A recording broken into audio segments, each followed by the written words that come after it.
Chandrabhan Thakur advocate Anjali Awasthi की चौल में जाता है और चौल में जाने के बाद वह एडवोकेट अंजलि अवस्थी के पिता गणेश अवस्थी को एक नोटिस देता है, जिस नोटिस के अंदर यह लिखा हुआ था कि गणेश अवस्थी और पूरे ही चौल के लोगों को केवल 3 दिनों के अंदर यह चौल खाली करनी पड़ेगी। और यह सारी ही बातें सुनकर गणेश अवस्थी के होश उड़ जाते हैं। गणेश अवस्थी अपनी बेटी एडवोकेट अंजलि अवस्थी को फोन करते हैं और अंजलि को बताते हैं कि भजन सिंह और चंद्रभान ठाकुर यह दोनों ने मिलकर हमारी चौल को एक नोटिस दिया है। यह नोटिस के अंदर यह लिखा हुआ है, हमें हमारी चौल 3 दिन के अंदर खाली करनी पड़ेगी। अंजलि, हम हमारी चौल खाली नहीं कर सकते। कितने लोगों ने बड़ी मुश्किल से यहाँ पर घर बसाया है, कितने लोगों के पास तो पैसे भी नहीं थे, लेकिन फिर भी उन्होंने जैसे तैसे कर अपना घर लिया है। और अब चंद्रभान ठाकुर हमें कह रहा है कि हमें हमारे घर खाली करने पड़ेंगे। ऐसा नहीं कर सकते हम अंजलि, ऐसा नहीं कर सकते। तुम फटाफट से हमारी चौल में आ जाओ। अंजलि कहती है कि चंद्रभान ठाकुर ऐसा कर ही नहीं सकता, इसको तो सबक सिखाना पड़ेगा। मैं अभी वहाँ पर आती हूँ। इतना ही कहकर अंजलि वहाँ से निकल जाती है। पूरे ही चौल वाले नारे लगाते हैं और कहते हैं कि हम हमारी चौल खाली नहीं करेंगे, नहीं चलेगी, नहीं चलेगी, तानाशाही नहीं चलेगी,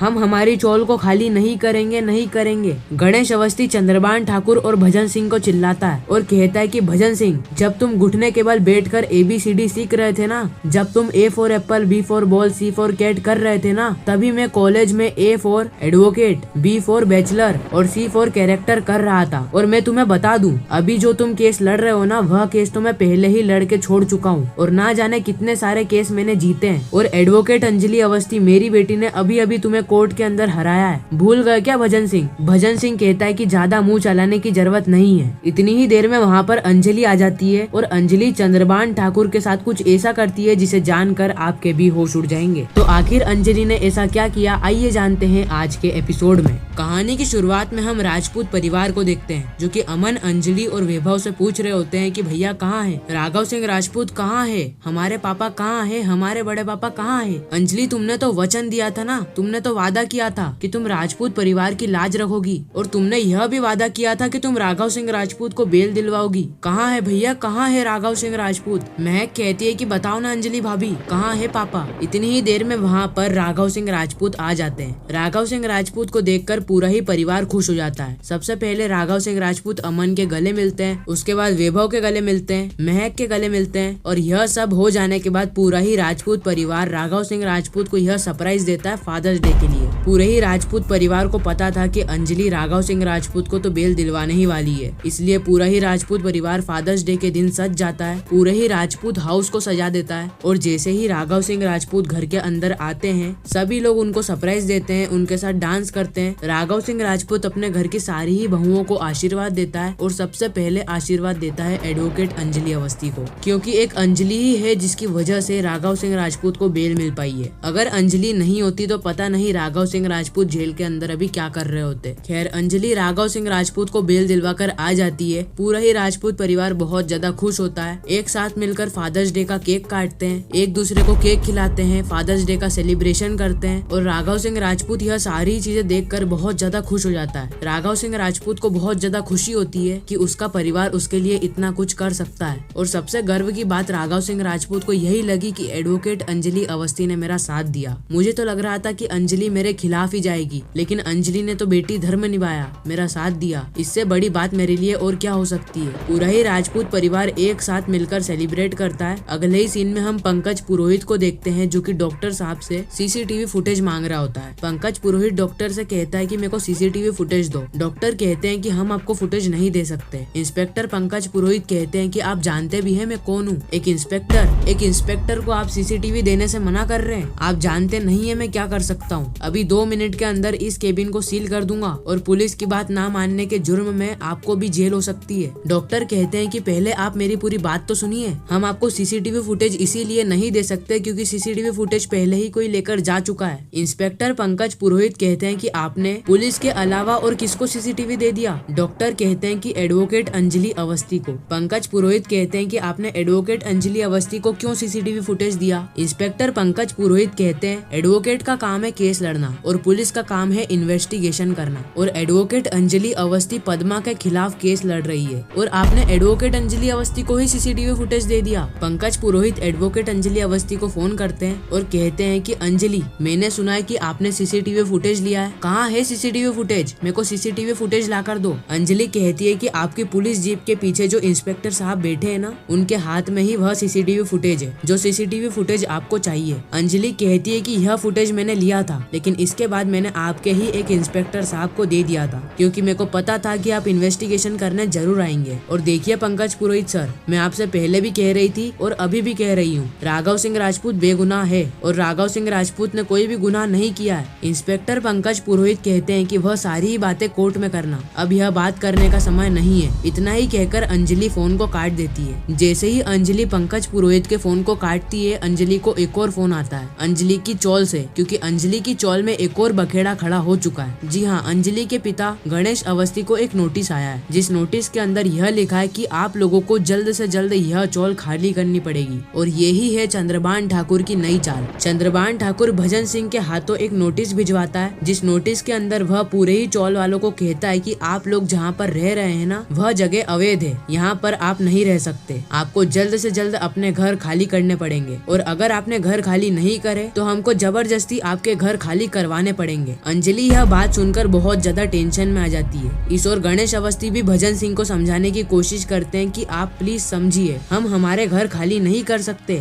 एक घर बनाने में, एक घर जमाने में बहुत ज्यादा मेहनत लगती है, और केवल आप एक नोटिस के चलते पूरे ही चौल वालों से यह घर खाली करवा रहे हैं। हमने कहा ना, हम घर खाली नहीं करेंगे, आपको जो करना है वो कर लो। भजन सिंह कहता है कि ये गणेश अवस्थी, मैंने कहा ना, यह नोटिस ऊपर से आया है, आप सभी लोगों से बड़ा, आप सभी लोगों की चौल से बड़ा आदमी चंद्रभान ठाकुर ने यह नोटिस को भेजा है। इतनी ही देर में वहाँ पर चंद्रभान ठाकुर आ जाता है, और सभी चौल वाले चंद्रभान ठाकुर का विरोध करने लगते हैं कि चंद्रभान ठाकुर एक करप्ट पॉलिटिशियन है, लोगों के घर उजाड़ने का काम करता है चंद्रभान ठाकुर। चंद्रभान ठाकुर को इस बार केस नहीं जिताना है, इस बार चंद्रभान ठाकुर को वोट हम नहीं देंगे, चंद्रभान ठाकुर को हराना है। गणेश अवस्थी भी चंद्रभान ठाकुर को कहता है, आप अच्छा नहीं कर रहे हैं चंद्रभान जी, मुझे पता है आपकी मेरी दुश्मनी कोर्ट के अंदर है, लेकिन मैं आपसे निवेदन करता हूँ कि कोर्ट के बाहर यह लड़ाई झगड़े मत कीजिए, यह दुश्मनी कोर्ट के बाहर मत निकालिए। मैं आपसे रिक्वेस्ट करता हूँ कि प्लीज चंद्रभान जी, हमारी चौल के सभी लोगों के घर मत उजाड़िए, हमें यह घर जमाने में सालों की मेहनत लगी है, और आप एक झटके के अंदर हमारे सभी लोगों के घर उजाड़ना चाहते हैं। चंद्रभान ठाकुर नहीं मानता है, और वह कहता है कि आपको यह नोटिस को फॉलो करना पड़ेगा। और इसी के साथ यह खूबसूरत सा एपिसोड भी यहीं पर ही खत्म हो जाता है, इस ट्विस्ट और सस्पेंस के साथ कि आगे होने क्या वाला है। क्या चंद्रभान ठाकुर की यह चाल भी सफल हो जाएगी, या फिर अंजलि अवस्थी आकर पूरे ही खेल को पलटने वाली है। बाकी हमें एडवोकेट अंजलि अवस्थी के आने वाले एपिसोड में क्या देखने को मिलने वाला है, यह सारी चीजों के बारे में हमको पता चलेगा एडवोकेट अंजलि अवस्थी के आने वाले एपिसोड में। बाकी अगर आप एडवोकेट अंजलि अवस्थी के डेली रिकेप देखना चाहते हैं तो चैनल को सब्सक्राइब जरूर करें। मैं मिलता हूँ किसी नेक्स्ट इंटरेस्टिंग वीडियो में, जब तक के लिए गुड बाय।